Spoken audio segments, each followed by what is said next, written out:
외면은 중요하지 않다. 내면이 중요하다. 이런 말 많이들 들어보셨을 겁니다. 하지만 내면만큼 외모는 정말 중요합니다. 여러 인간관계는 물론이며 많은 부자들, 성공한 사람들 역시 사람에게 갖춰진 외관이 중요하다고 하지요. 연구에 따르면 잘생기고 아름다운 사람의 평균 수입이 더 높다는 결과도 있습니다. 물론 이것은 절대적인 것은 아니겠지만 나이 들수록 외면을 귀티나게 가꾸는 것은 필요할 것입니다. 그렇다면 타고난 외모를 완벽히 바꾸어야 하는 걸까요? 그것은 아닙니다. 바로 자신의 지금 상황에 맞게 잘 바꾸어야 하는 것입니다. 사람마다 현재 상황이 다 다를 것입니다. 그럼에도 불구하고 만약 나에게 맞지 않는 옷차림을 한다거나 너무 무리하여 외모에만 치중한다면 이는 화를 부를 수 있습니다. 오늘은 책 속 지혜를 통해 우리가 어떻게 해야 불을 부르고 기회를 쥐는 얼굴이 될 수 있을지, 나이가 들어도 볼수록 눈길을 끄는 우아하고 매력적인 사람이 될 수 있을지 알아보겠습니다. 여러분의 구독과 좋아요, 알림 설정은 항상 큰 힘이 됩니다. 타고난 계층을 바꾸는 유일한 힘. 아비투스란 세상을 살아가는 방식과 태도다. 모든 사람에게는 아비투스가 있고 최초의 아비투스는 가족을 통해 습득한다. 타고난 사회계층에 의식도 못하는 사이에 나의 가치관과 취향까지 만드는 것이다. 예를 들어 부유한 교수의 아이는 자신이 국가의 브랜드를 선호하고 클래식 음악과 문학에 정통한 것을 당연하게 여긴다.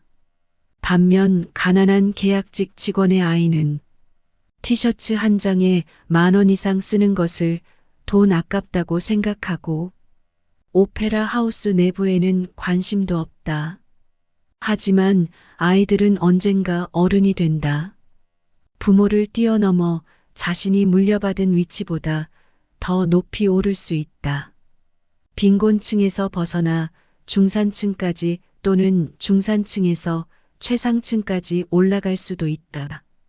다만 그러려면 타고난 아비투스를 바꿔야 한다.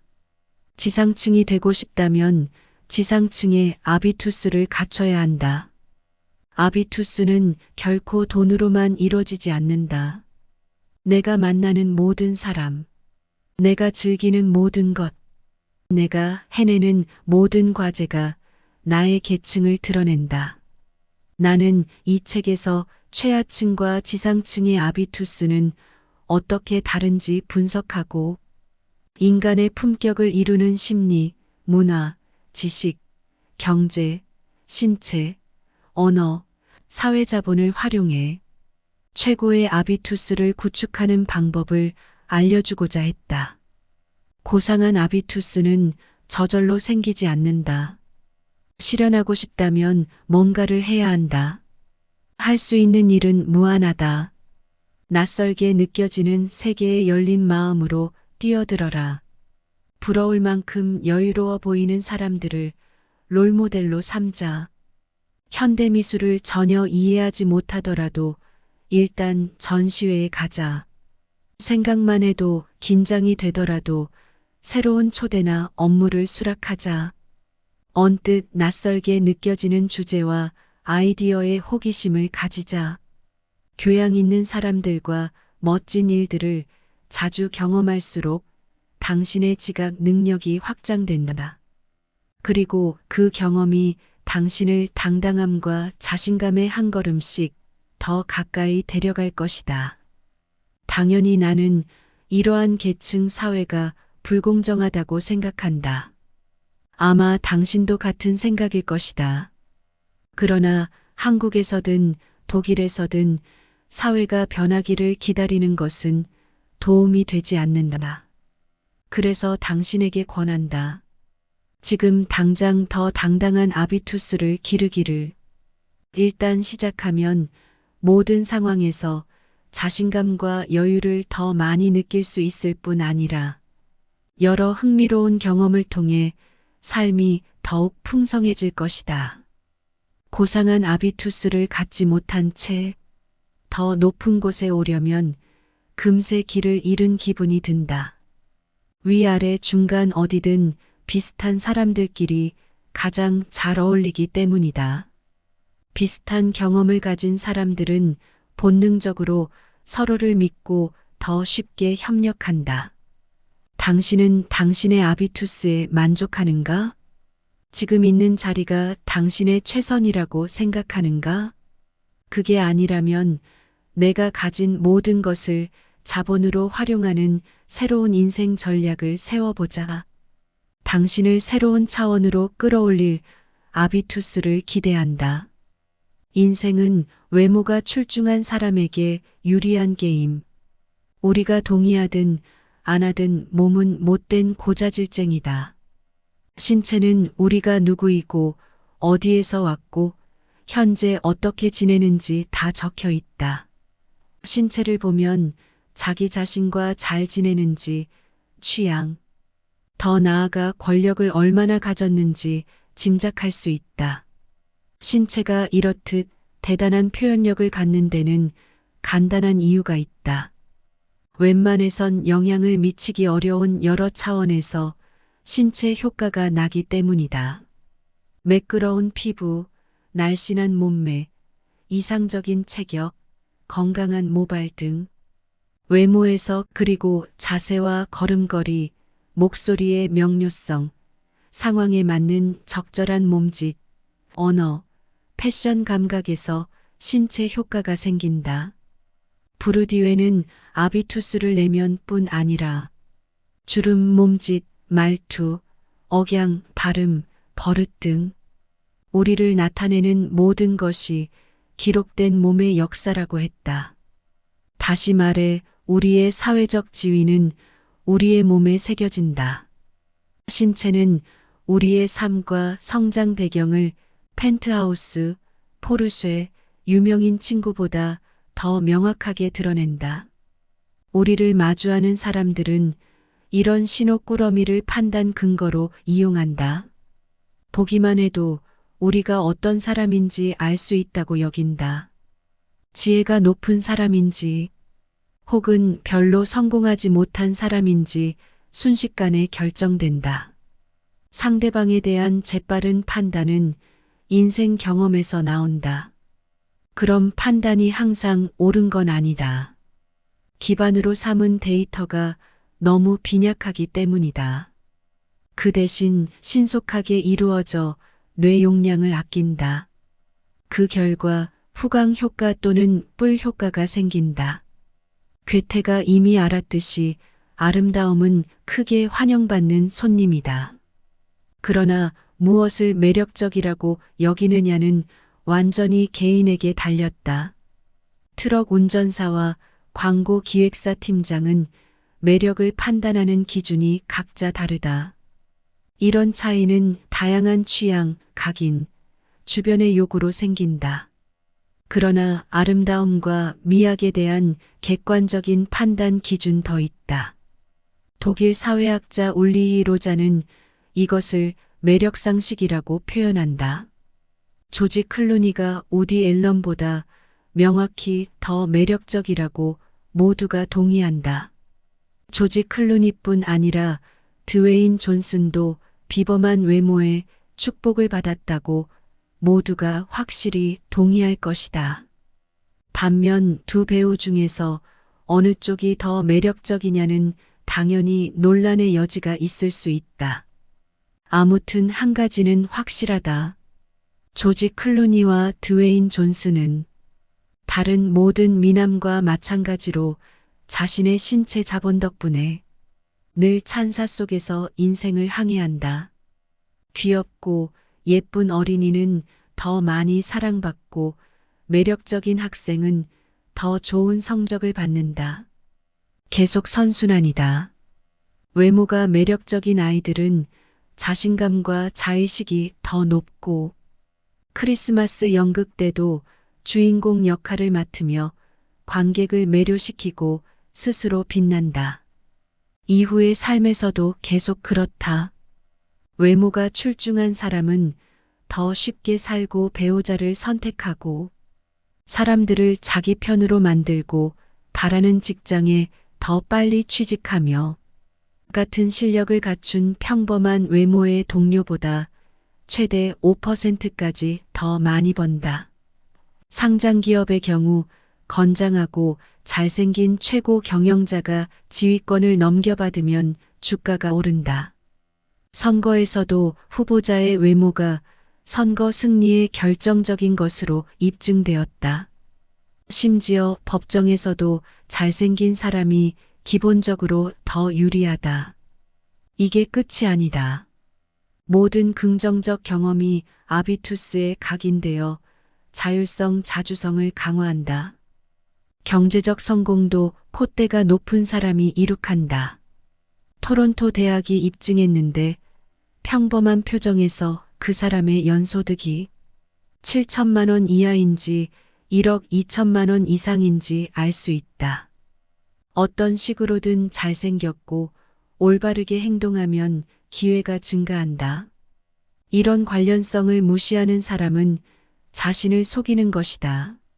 신체적 매력은 지위, 실력, 건강, 성적 매력을 구체화하기 때문에 배우자 선택뿐만 아니라 직업적 성공과도 큰 관련이 있다. 매력은 동기부여의 힘을 높이고 또한 의욕, 열정, 팀워크 같은 새로운 리더십 이상과 일치한다. 여기서 과체중에 숨을 가쁘게 몰아쉬는 노신사를 떠올릴 사람이 몇이나 되겠는가. 지도력, 공감, 사랑 등 우리는 미와 선을 어떤 식으로든 같은 선상에서 취급한다. 물론 잘생긴 외모가 무조건 유리하다는 보장은 없다. 우리가 저울에 얼마나 많은 신체 자본을 올려놓든 사람들이 긍정적으로 여길 때만 명성이 생긴다. 백치미 혹은 멍청한 금발미녀 같은 표현이 존재하는 걸 보면 지나치게 튀는 매력은 불신과 분노를 불러일으킬 때도 있다. 적당히 느슨하게 혹은 빈틈없이 단정하게 현재 직업이 아닌 내가 원하는 직업에 맞춰 입어야 한다. 많은 경우 정장이 올바른 선택이다. 하지만 언제 어디서나 그런 건 아니다. 금융, 법, 컨설팅 같은 고전적인 분야는 가장 간단하다. 여기는 예나 지금이나 정장 차림이 기본이다. 이외에 여러 직종에는 보편적으로 수용되는 유일한 복장은 없다. 상황, 기업 및 분야의 관례, 지위, 역할 등 복장이 암시적으로 전달하는 메시지가 너무 다양하다. 지위와 상황이 같더라도 성격에 따라 정반대로 입을 수도 있다. 캐주얼이든 정장이든 상관없이 고급 아비투스를 뿜어내는 사람은 옷에 크게 신경 쓰지 않고 최정상 리그의 스타일 코드를 잘 아는 스타일리스트나 솜씨 좋은 디자이너의 도움을 받을 것이다. 자기에게 맞는 스타일을 찾은 사람은 여유롭게 다른 일에 열중할 수 있다. 개성, 복장에서도 개성이 드러난다. 상류층 스타일이 따로 있는 건 아니다. 한 달에 얼마를 옷에 지출할 수 있느냐와 상관없이 그 사람이 어떤 것을 좋아하는지 복장에서 드러난다. 옷은 체형, 나이, 업무와 어울려야 한다. 이때 기본적인 목표는 언제나 같다. 복장은 역량과 개별성을 강조하고 소속을 드러내며 그러면서도 개인적으로 마음에 들어야 한다. 지위가 높은 사람의 복장은 매우 다양하게 해석된다. 소속, 교육 수준이 높을수록 여러 집단에 소속된다. 학부모 회의에서 국제회의까지 전통적인 신년 행사에서 고객 만찬까지 자선 콘서트에서 요양원 방문까지 아주 많다. 다양한 현장에 그냥 참석한 것은 소속을 의미하지 않는다. 직장에서 곧장 학부모 회의에 갔던 적이 있는 사람이라면 이 말이 무슨 뜻인지 잘 알 것이다. 교실에서 정장은 가장 잘 차려입은 옷일 테지만 그럼에도 튀어 보이거나 어색하게 느껴진다. 겉모습이 역할에 적합해야 인정받는다. 흰색 야구 모자, 흰색 스니커즈, 흰색 바지, 카키 블라우스, 선글라스. 허리케인이 핥히고 간 후 멜라니아 트럼프는 이런 복장으로 플로리다에 등장했다. 컨트리 클럽이었다면 그런 옷차림은 편안해 보였을 것이다. 그러나 도로가 침수되고 주택이 붕괴되고 최소한 4명이 사망한 연방국가의 퍼스트레이디로서는 공감과 존중의 부족으로 보였다. 멜라니아도 그녀의 팀도 피해 주민의 감정과 상황을 정확히 가늠하지 못한 게 분명하다. 대표성, 최고 직책의 가장 중요한 과제는 기업과 기관을 내외적으로 대표하는 일이다. 그렇다고 대표로서 눈에 띄게 유행을 따르거나 사치할 자격이 있다는 뜻은 아니다. 성공 및 계급 신호는 예를 들어 어깨선과 정확히 맞는 재봉선, 최고급 원단, 적절히 빛나는 커프스 단추, 수제 구두 등이다. 요란스럽지 않게, 그러니까 마치 운전기사가 딸린 고급 승용차나 1등석을 이용하는 사람처럼 보이는 게 이상적이다. 대화 상대자는 고상한 외형에서 지위를 알아보고 거기에 맞춰 태도를 취한다. 비범함. 얼마 전까지만 해도 최정상 리그에 속하는 사람은 양복과 넥타이 차림으로 출근했고 지위가 높을수록 원단은 고급스러워지고 색상은 짙어졌다. 그러나 이제 드레스 코드가 변하고 있다. 말씨와 함께 넥타이도 느슨해졌고 결국 많은 일상에서 완전히 사라지는 추세다. 보수적인 분야에서도 과학기술 분야의 편안한 복장을 멋지다고 받아들이면서 이런 편안함이 트렌드가 되고 있다. 이른바 붉은 운동화 효과 혹은 패러독스 효과 때문이다. 편안하게 입은 최고 경영자와 교수들이 오히려 실력 있고 성공적인 사람으로 인식된다. 그러나 붉은 운동화 효과는 지위가 비교적 높은 사람에게만 적용된다. 그래야만 규칙을 알면서도 의도적으로 그것을 어긴다고 믿기 때문이다. 자신감. 옷은 보는 사람에게만 효과를 내는 게 아니다. 입은 사람에게도 영향을 미친다. 회의나 강연 때 옷을 제대로 갖춰 입으면 든든하게 무장한 기분이 든다.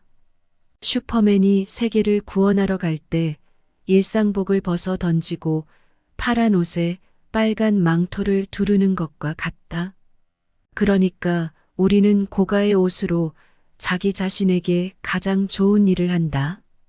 고전적인 비즈니스 복장이 요구되지 않으면 대안은 고급스러운 캐주얼이다. 스티브 잡스가 전설적인 100% 캐시미어 목폴라로 자신을 드러내고 조르조 아르마니는 싸구려 티셔츠를 입지 않는다. 원대한 계획이 있는 사람은 캐주얼을 입더라도 고급 원단, 차분한 색상, 완벽한 만듦새에 주의한다. 몸에 꽉 끼지도 않고 너무 느슨하지도 않다. 당신의 신체는 가장 소중한 자본으로 대하라. 과거에는 건강을 질병이 없는 상태로 정의했다. 그러나 오늘날의 건강한 에너지와 기쁨이 최대치인 삶을 뜻한다. 솔직히 이것은 너무 과한 요구다. 인간은 기본적으로 연약하기 때문이다.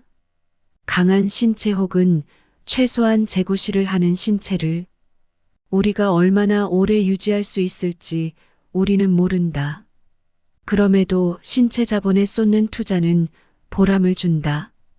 잘 관리된 몸과 외모는 만족감과 실력, 그리고 사회적 명성도 높인다.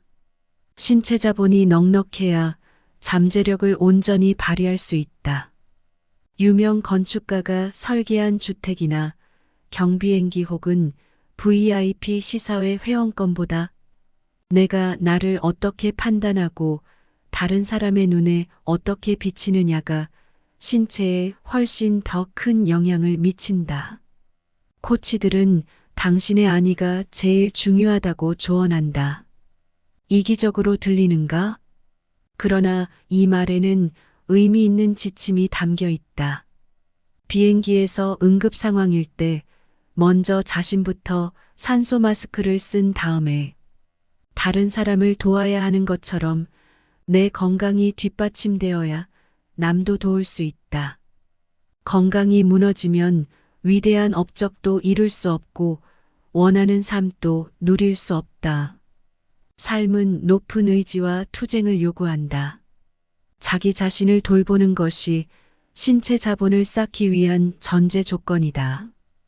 이 신체를 더 건강하고 매력적으로 만드는 소소한 일들은 종종 무시된다.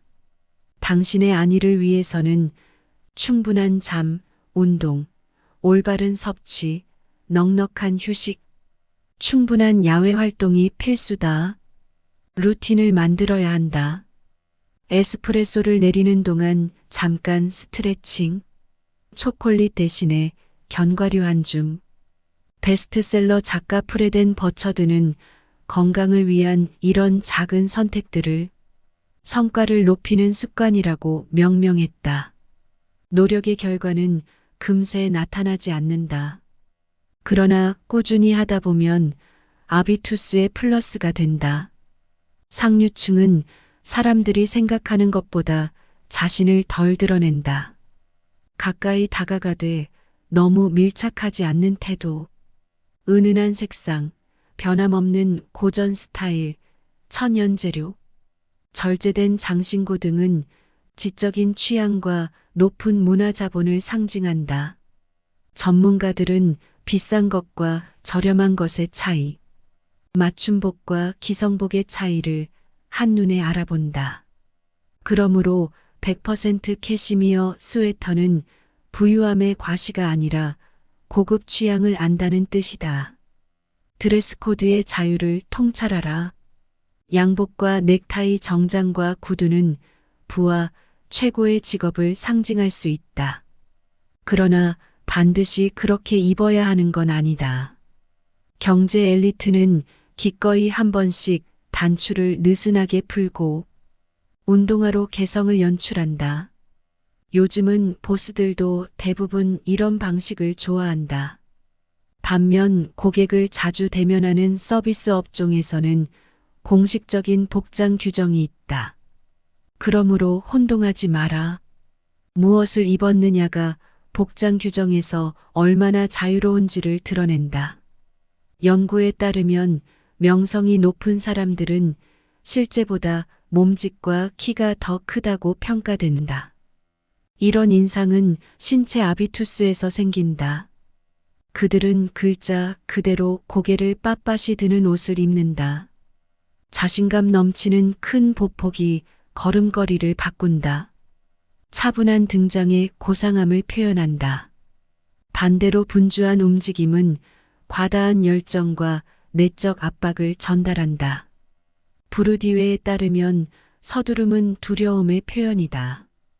기대에 부응하지 못하고 다른 사람의 시간의 비용을 지불하게 될까 겁내는 것이다. 심리학자 에이미 커디의 유명한 연구에 따르면 자세를 크게 할수록 스트레스 호르몬인 코르티솔 수치가 내려가고 테스토스테론 수치가 올라간다. 한마디로 더 자신감 있게 생각하고 행동한다. 심지어 경제사회학이 증명하듯이 개방적인 자세는 스스로 권력을 가졌다고 느끼는 것보다 더 강한 아우라를 뿜어낸다. 지배적인 자세와 움츠린 자세의 차이를 간단히 시험해 볼 수 있다. 옆에 빈 의자 등받이에 한쪽 팔을 올리고 다리를 꼬고 앉아보아라. 그 다음에는 반대로 양손을 허벅지 밑에 깔고 다리를 꼭 붙이고 앉아보아라. 상류층은 신체 자본에 많은 걸 투자한다. 상류층의 39%가 운동, 활력 충전, 신체 단련을 매우 중요하게 여긴다. 하류층에서는 단 18%만이 이런 사치를 누린다. 상류층에서는 자녀 교육에 당연히 스포츠가 포함된다. 상류층에서는 자녀의 81%가 전문가의 지도를 받아 스포츠 훈련을 하고 대회에 참가한다. 상위 중산층에서는 69%, 중위 중산층에서는 56%가 스포츠 교육을 받는다. 하류층에서는 단 32%가 클럽에서 정기적으로 훈련하는데 그 대신 수준이 매우 높다. 아비투스가 삶, 기회, 지위를 결정한다. 아비투스는 아우라처럼 인간을 감싸고 있다. 협상할 때, 데이트할 때, 어린이집을 고를 때, 사업상 접대 자리에 나갈 때, 심지어 마트에서 장을 볼 때도 드러난다.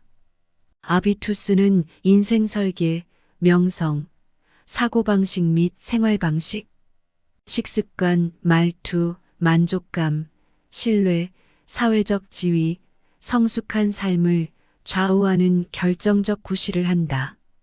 아비투스란 세상을 사는 방식과 태도를 말한다. 아비투스는 누구에게나 있다. 그러나 아비투스는 일부에게만 평평한 길을 만들어주고 누군가에게는 날개가 되어 주기는커녕 날아오르는 것 자체를 방해한다. 하지만 이런 아비투스는 바꿀 수 있다. 불공평한 현실부터 인정하기. 부르디오에 따르면 우리가 어떤 가치관, 선호, 취향, 행동 방식, 습관으로 세상을 맞이하느냐는 아비투스에 달려 있다. 태어나 자라면서 경험했던 모든 것이 지금의 태도를 빚어난다. 모든 경험이 합쳐져 나중에 무엇을 평범한 일, 추구할 만한 가치가 있는 일, 의미 있는 일로 느낄지 결정한다. 우리가 내리는 모든 결정은 우리가 어떤 사회적 관계 안에서 성장했는지와 관련이 있다. 표면적으로만 개인이 결정한 것처럼 보일 뿐이다.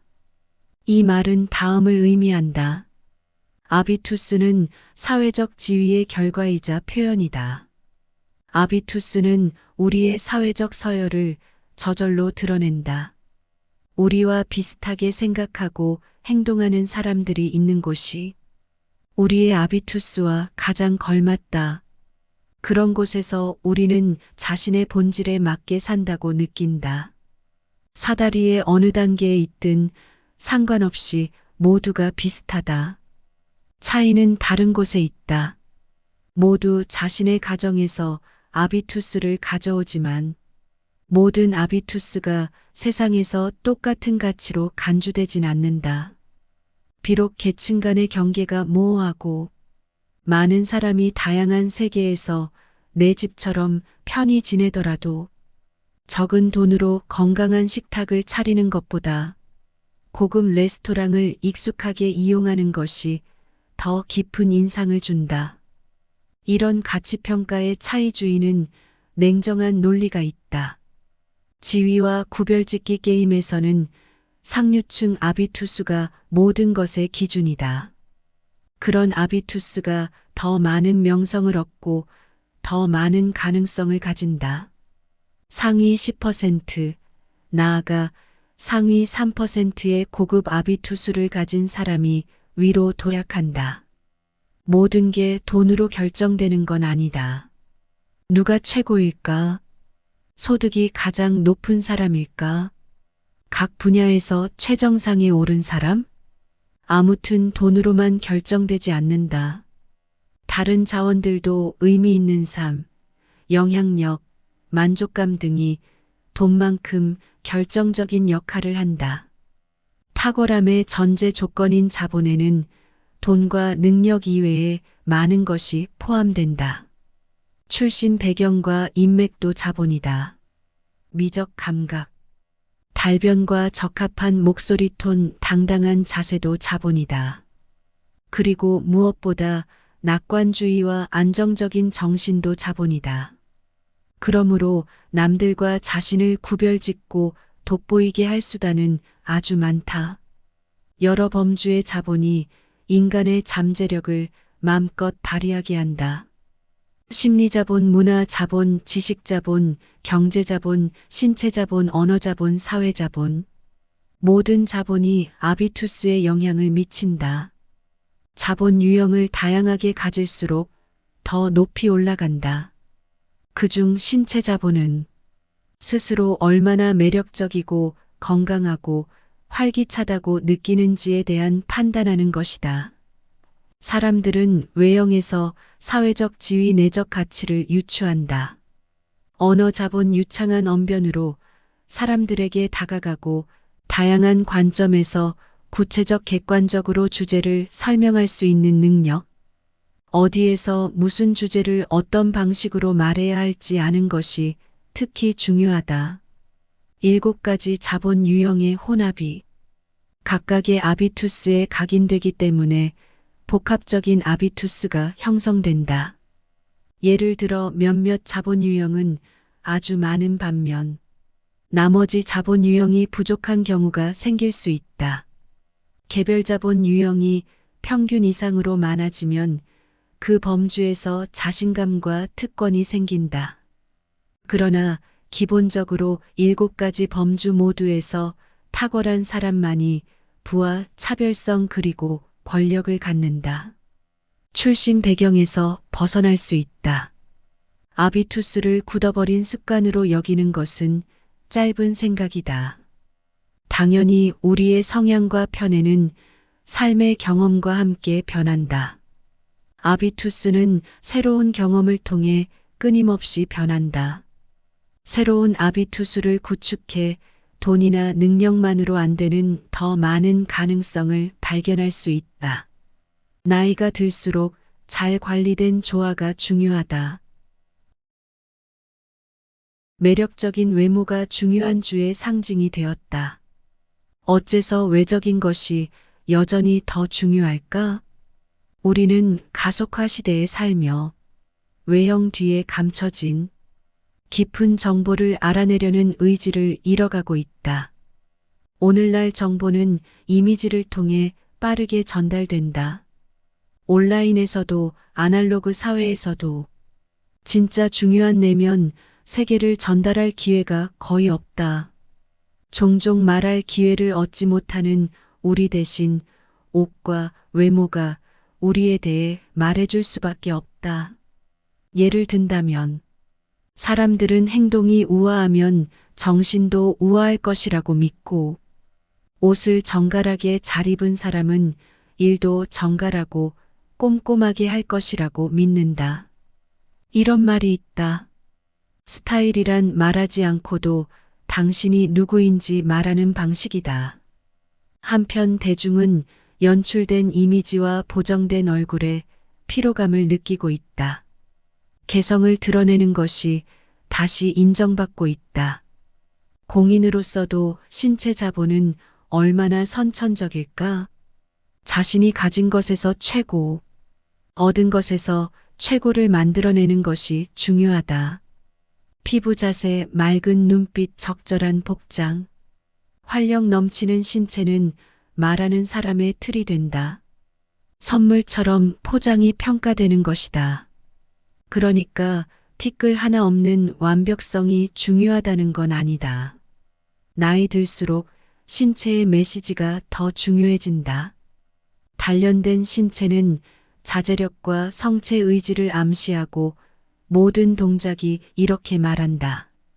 나는 나를 위해 시간을 내고 몸을 단련하는 사치를 누린다. 그러니까 복장 신체 몸짓이 지위와 가치를 전달하고 그 사람을 매력으로 만들며 그 사람의 이야기를 들려준다. 이때 완벽성이 무조건 중요한 건 아니다. 그런 완벽성이 오히려 의심의 눈초리를 받을 때도 있다. 중요한 것은 잘 관리된 조화로운 전체 모습이다. 지위가 높다면 편안한 복장이 흥미를 끈다. 복장과 상관없이 지혜가 이미 잘 알려져 있으니까. 일반적으로는 비싼 옷을 말끔하게 차려입은 사람이 청바지에 후드티를 입은 사람보다 더 높은 사람으로 대접받는다. 여기서 비싼 옷이란 명품 브랜드가 아니라 탁월한 만듦새를 뜻해야 마땅하다. 과시적 복장으로 주의를 표현하는 것이 아직도 필요하고 가능할까? 오늘날 지위는 미묘한 방식으로 전달되고 과시는 독일에서 더는 인기가 없다. 가진 것을 드러내는 러시아 문화에서는 다르지만, 그러므로 상징을 이용할 때는 상대의 생각이 중요하다. 외모와 복장은 받아들이는 사람을 고려한 전략적 결정이어야 한다. 건강하고 활기찬 아우라는 얼마나 중요한가. 그것은 탄력성과 유연성을 연상시키고 또한 점점 정신적으로 변한다. 최상층 사람들은 자신뿐 아니라 기업 브랜드 국가를 대표한다. 최정상 리그에 있는 사람과 중간 관리자의 외형은 어떻게 다른가? 최정상에 도달한 사람은 눈에 띄는 지위 상징이 더는 필요치 않다. 거기에서는 다른 사람의 머릿속에만 지혜가 존재한다. 제 상징을 너무 드러내거나 거만하게 행동하는 사람은 아직 자신의 의미를 완성하지 못한 사람으로 취급된다. 지위가 높다면 자연스러운 친근함으로 다른 사람을 매료시키는 것이 이상적이다. 오늘 들어보신 이야기 어떠셨나요? 아비투스에서 말한 자본, 즉 내면의 자본도 중요하지만 외면도 결코 무시할 수 없다는 것을 알 수 있었습니다. 또 우리가 7가지 자본을 모두 갖추어 귀티가 흐르는 사람이 되려면 나의 지금 상황에 맞게 처신하는 것이 가장 좋은 것 같습니다. 여러분도 외면 또는 내면을 위하여 매일 하고 계신 것이 있으신가요?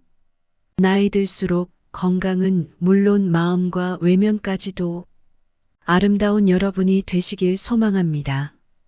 지금까지 인생길잡이였습니다. 여러분의 구독과 좋아요, 알림 설정은 항상 큰 힘이 됩니다. 오늘도 감사합니다. 항상 행복하세요.